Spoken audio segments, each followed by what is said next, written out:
This video is a follow-up to my previous visa video, and I thought I'd address some of the questions and comments that I got in that video. I thought it'd be easier than typing out the replies. So the first comment said I should have just got the 6-month visa at the airport. So this is a little bit misleading because both the T-type tourist visa and the E-type ordinary visa are valid for 30 days. It's just that the E-type can be extended indefinitely once you're in the country. But the visas you're going to get at the airport, regardless of which one you get, is going to be valid for 30 days. So in response to this comment, I actually visited Cambodia twice in my 20s, and both times I just turned up here with no visa.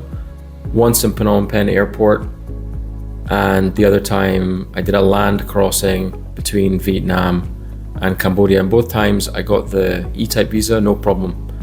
No questions asked. The reason I didn't do that this time is because my wife and child are traveling with Mexican passports, and I could not find any reliable information about which nationalities would get the E-type visa without any problems and which nationalities were likely to have problems at the airport when applying for the E-type visa. So I didn't want to take the chance with their visas.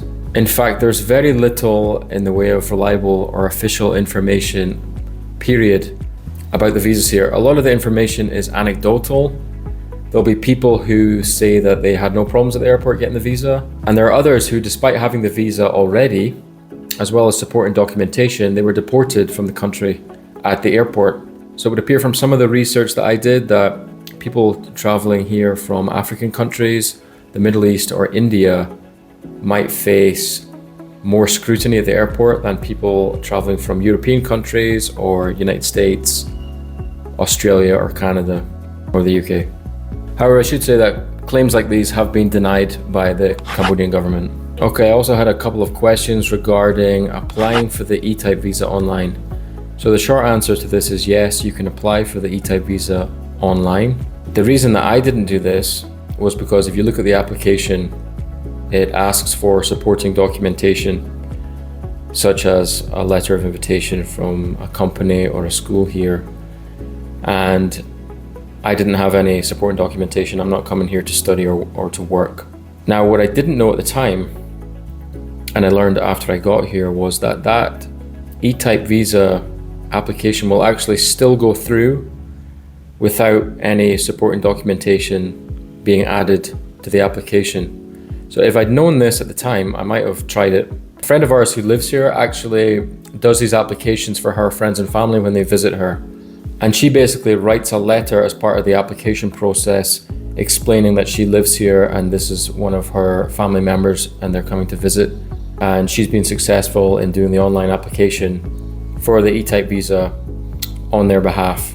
She said she's never had any problems.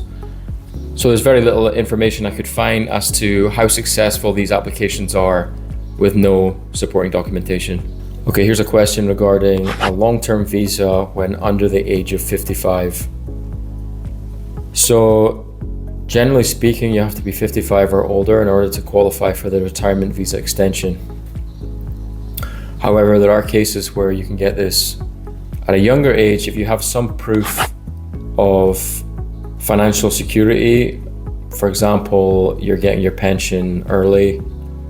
However, if you enter the country on an E-type visa, then there are other extension options open to you. It might be the case where you go down a different road with the visa extensions until you reach the age of 55. In that case, the only real difference will be that you will have to pay extra for a work permit. Basically, extending the visa is not an issue here. Any travel agency can do it. It's just getting the E-type visa to begin with. That's the part that some people have difficulties with. I have a question here about coming back the same day from Thailand through the Etype border. So the reason I didn't do this is because I already tried and failed to get the E-type visa for my wife and kid at the Chongchon border, as I showed in the video.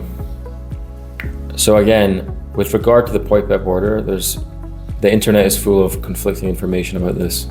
Some say it's not possible to leave Cambodia and come back the same day on that border. Other people say they didn't have a problem with it. I've heard that there can be a minimum time spent out of the country, like 2 or 3 days, So a lot of the advice you'll find online is basically people saying it's easy because, they themselves didn't have any problem. So I should also say that the airline that you fly with might have completely different requirements than the Cambodian government. There are numerous cases of people that you can read online not being allowed to board their flight because they didn't have a visa or they didn't have a return ticket or proof of funds. It would seem that in most cases, it's the airline staff who are unaware of the specific requirements that Cambodia has. And so they make up rules that are not necessarily in place here. Something else that I wanted to add that I forgot to include in the previous video was that you now have to do an e-arrival form, which is basically a digital version of the paper card that you used to have to fill out on the plane. This is not to be confused with the e-visa. These are two separate things. So I apologize if this information has just added to the confusion surrounding this topic, but it is pretty confusing. And there's a frustrating lack of clarity. It's not ideal to have to fly halfway across the world, being unsure if you're going to be able to get the visa at the airport or not. Regarding the e-visa application, I've also read loads of cases where, for one reason or another, it's stuck and pending, and these people are awaiting imminent flights and they still don't have their visa. So that's not ideal, and I don't know exactly what that's all about. Okay, so while I'm doing this video, I might as well address some other comments I've got on some of my other videos. This one asked the question, why do all idiots put music under? This seems to be a rhetorical question, more of a statement than an actual question. And the answer is really within the question. It's because we're idiots. This one here is also more of a statement of fact. My advice is bullshit and offensive. And to be honest, I think that's a fair summary. And I'm not surprised that you're not impressed with my channel. It's incredibly unimpressive. Here's another comment saying I look young. Thanks, I don't feel young. Please like, subscribe, see you around.